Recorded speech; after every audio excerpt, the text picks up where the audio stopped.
तो आज class 12 physics का दूसरा चैप्टर गॉस प्रमेय electric flux and Gauss theorem लेकर मैं आ गया हूँ।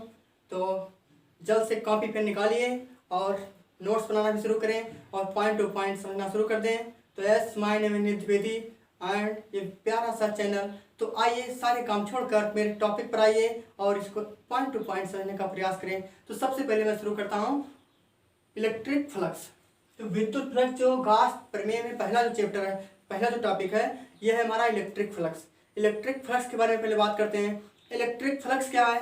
किसी भी इलेक्ट्रिक फील्ड इंटेंसिटी में, किसी भी विद्युत क्षेत्र में किसी काल्पनिक पृष्ठ से होकर गुजरने वाला जो विद्युत बल रेखाओं की संख्या की जो माप है उसको हम इलेक्ट्रिक फ्लक्स कहते हैं। इलेक्ट्रिक फ्लक्स को हम फाई ई से डिनोट करते हैं। फाई ई इक्वल टू होता है ई डॉट डी एस। ई क्या है? इलेक्ट्रिक फील्ड जहाँ से एक समान रूप से इलेक्ट्रिक फील्ड है वहाँ एक अल्पांश क्षेत्रफल डी एस है। तो इस प्रकार से phi equal to E dot D S क्या होता है? इलेक्ट्रिक फ्लक्स किसी भी काल्पनिक पृष्ठ से होकर गुजरने वाली विद्युत बल रेखाओं की संख्या की माप को हम विद्युत फ्लक्स कहते हैं। क्या होता है विद्युत flux? Phi E equal to E dot D S, E dot D S, E dot D S. Electric field हमारा होता क्या है? इलेक्ट्रिक फील्ड विद्युत क्षेत्र जहाँ पर अन्य आवेशों के कारण जो अट्रैक्शन फोर्स लगता है, इस चीज से बता चुका हूँ पहले, ज़्यादा बताने की जरूरत नहीं है। तो यहाँ phi equal to E dot D S, ये हमारा हो गया। ई विद्युत क्षेत्र है और डी एस क्या है? एक अल्पांश क्षेत्रफल है। तो सबसे पहले फाई का कुछ मात्रक वगैरह लिखते हैं। फाई इक्वल टू क्या होता है? ई डॉट डी एस। एक वेक्टर क्वांटिटी होती है, इसकी डायरेक्शन जो होती है हमेशा फिक्स होती है। तो phi equal to E dot D S, यहाँ फाई का मात्रक क्या लिखेंगे? देखिए विद्युत क्षेत्र क्या होता है? एफ पान क्यू डी एस है। तो इसका मात्रक क्या होगा फाई का? इसका न्यूटन, इसको कूलाम, डी एस क्षेत्रफल है तो क्या होगा? न्यूटन पर कूलाम और यहाँ metre square newton metre square पर कूलाम इसको कह सकते हैं। न्यूटन मीटर स्क्वायर पर कूलाम। विमेय सूत्र देखिए कैसे लिखते हैं यहाँ से फाई का। तो ई का क्या होगा विमेय सूत्र? ई इक्वल टू एफ बटे क्यू होता है। एफ का होता है M L T minus two और क्यू आई टी मतलब ए टी और क्षेत्रफल डी एस क्या है हमारा? मीटर स्क्वायर मतलब एल स्क्वायर होगा। तो यहाँ से क्या होगा देखिए यम एल, यहाँ पर एक है, एक एल, दो एल के पावर 2 है तो एल पावर 3 हो गया और यहाँ टी के पावर माइनस 2 है, एक इसके ऊपर एक पावर है ऊपर जाएगा तो माइनस 3 हो जाएगा, एक ऊपर ले जाइए एक के power -1 M L 3 T minus 3 -1 है। इसका भी सूत्र हो गया। इसको चाहे हम तो फिर एम के एस सिस्टम में इसका मात्रक लिख सकते हैं। कैसे लिखेंगे? यम किग्रा, इसको लिखेंगे किग्रा। कभी कभी पूछ लिया जाता है किग्रा मीटर क्यूब पर सेकेंड पावर -3 एम्पियर -1। इसका एम के एस सिस्टम में इसका मात्रक हो गया।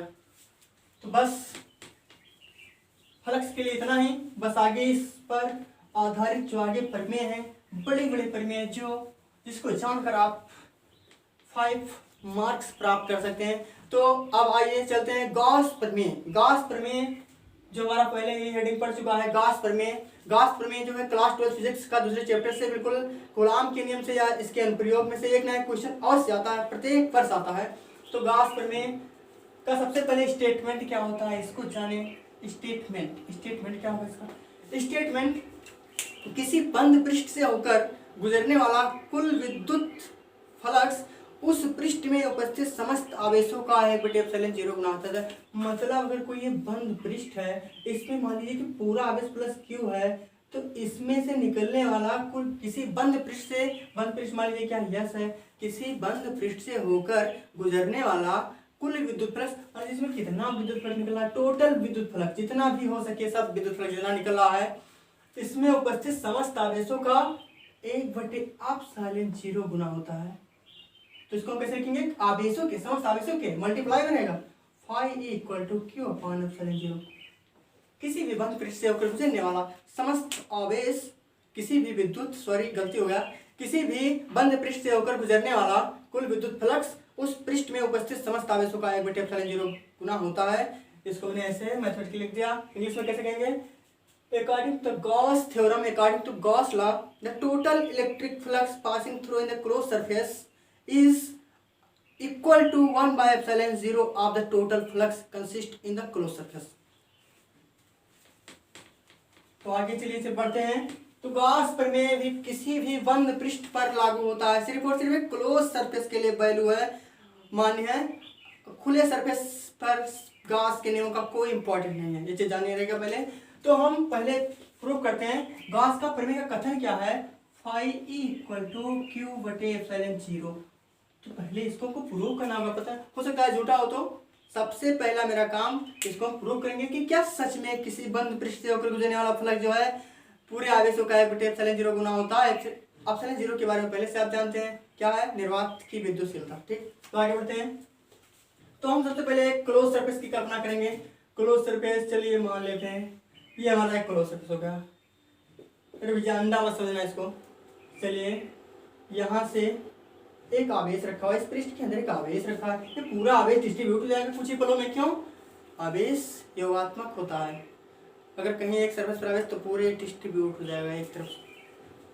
तो यहाँ से r दूरी पर कोई बिंदु P है, यहाँ पर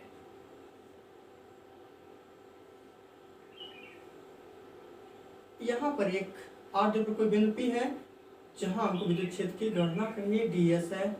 अल्पांश क्षेत्रफल, इसको छोटा पूरा सरफेस क्या है, लेकिन यहाँ पर एक सरफेस क्या है, अल्पांश क्षेत्रफल ए है, इसके पीछे एंगल भी थीटा बन रहा है। आर दूरी है, ये हमारा घनकोण है, इसको टी ओमेगा से व्यक्त करते हैं। घनकोण के बारे में मैं तुमको बता रहा हूँ। घनकोण क्या है, किसी भी गोले के त्रिज्या के वर्ग के स्क्वायर के बराबर, जो किसी भी गोला है कोई, उसके वर्ग अगर जिस त्रिज्या का वर्ग है उसके बराबर जब कोई चाप काटता है कोई, तो उसको कहते हैं घनकोण। इसका मतलब स्टेरेडियन होता है, विमाहीन राशि होती है।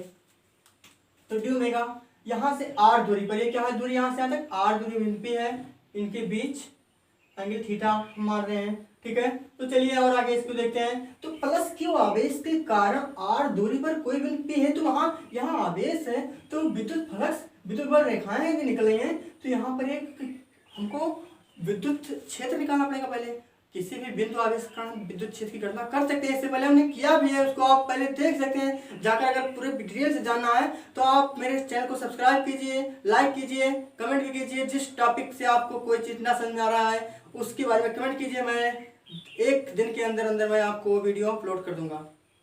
किसी भी टॉपिक में आप चाहें तो मैथमेटिक्स 12th के बारे में किसी भी टॉपिक में या किसी भी क्वेश्चन पर आपको संदेह है या नहीं समझ में आ रहा है तो भी कमेंट कर सकते हैं।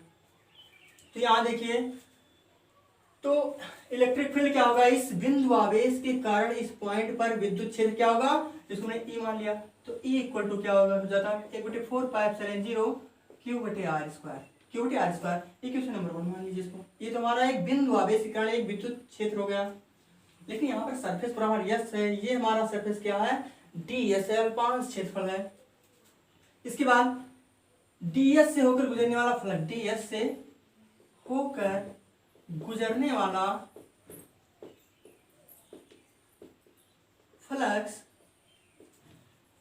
डी फाई अल्पांश क्षेत्रफल जब लेंगे तो डी फाई लिखेंगे। डी फाई एक बहुत ही स्मॉल क्वांटिटी को व्यक्त करता है, स्मॉल, क्योंकि डीएस इस पॉइंट से जो डीएस क्षेत्रफल है, यहाँ से जो भी विद्युत बल रेखाओं की संख्या निकली उसके लिए क्या है, डी फाई। ठीक, जब पूरे सरफेस की गणना करेंगे तो वहाँ पर डी फाई हमें लेने की कोई जरूरत नहीं है, वहाँ पर फाई ई ले सकते हैं। ठीक, तो यहाँ d phi equal to E dot D S. Dot product यहाँ पर होता है, लेकिन हम जानते हैं वेक्टर में डॉट प्रोडक्ट क्या होता है, हटाते हैं तो कॉस थीटा आता है, क्रॉस को हटाते हैं तो साइन थीटा आता है। तो डायरेक्टली मैं हटा रहा हूँ, क्या फायदा जाता है, समय को आगे बढ़ाते हैं। E dot D S cos theta हो गया यहाँ पर हमारा, d phi E dot E d S cos theta, question number इसको 2 मान लेते हैं। यहाँ पर ई का मान, ई कांस्टेंट है, ई का मान यहाँ पर हमारे पास पहले है, तो समीकरण 1 का मान समीकरण 2 में पुट कर सकते हैं, बिल्कुल पुट कर सकते हैं। डी फाई इक्वल टू ई का मान 1/4 पाई एप्सिलॉन 0 Q बटे R स्क्वायर, यहाँ पर डी एस कॉस थीटा हो जाएगा। 1/4 पाई एप्सिलॉन 0, Q कांस्टेंट है, समस्त आवेश हमारा Q है, तो Q को इसको बाहर करते हैं, R को रखते हैं, तो डी फाई इक्वल टू हो जाएगा 1/4 पाई एप्सिलॉन 0, Q को भी बाहर कर दें, D S cos theta upon R square. ये हमारा हो गया, इसको ही क्वेश्चन नंबर 3 मानते हैं। तो एक बार इस फिगर को नोट कर लीजिए, इसके बाद मैं इस फिगर को मिटाने जा रहा हूं।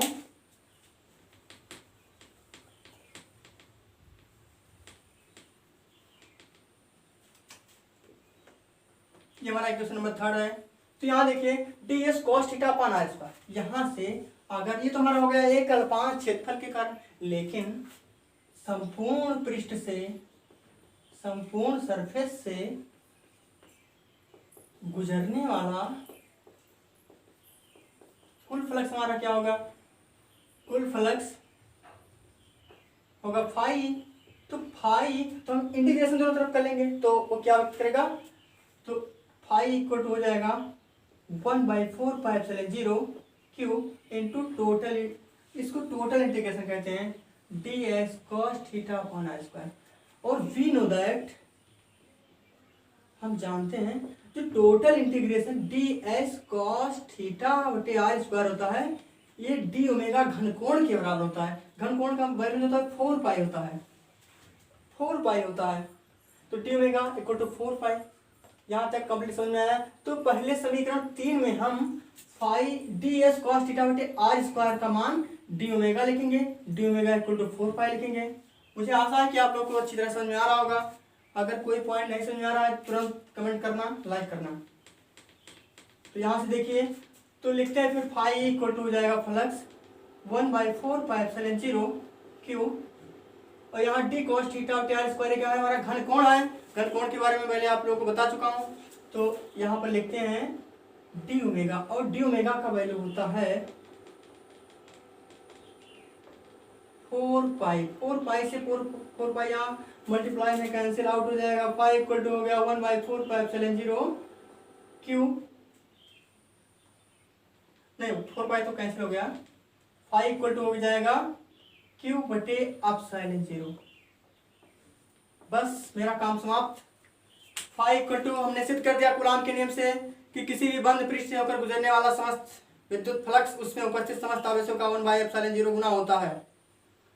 The total electric flux passing through in the close surface is equal to 1/ε0 times of the consist of the total charge. Phi equal to Q by epsilon 0। तो ये हमारा गॉस के प्रमेय कहाँ कहाँ लागू होता है, इसके अनुप्रयोग आगे अगले वीडियो में मिलेंगे। लेकिन गॉस के प्रमेय की कुछ सीमाएं हैं। ये सिर्फ only based on close surface, ये सिर्फ क्लोज सरफेस के लिए काम करता है। आप लोग कहीं ओपन क्लोज करके गॉस का नियम ना लगा देना, नहीं तो गलती हो जाएगी, भूल जाओगे, फिर नियम ही खराब हो जाएगा गॉस प्रमेय का। तो ये यहाँ तक ही आज के लिए। तो अगर आपको मेरा वीडियो अच्छा लगे तो प्लीज़ लाइक करना, शेयर करना, सब्सक्राइब करना मत भूलिएगा अगर आप चैनल पर पहली बार हैं तो बस थैंक यू सो मच।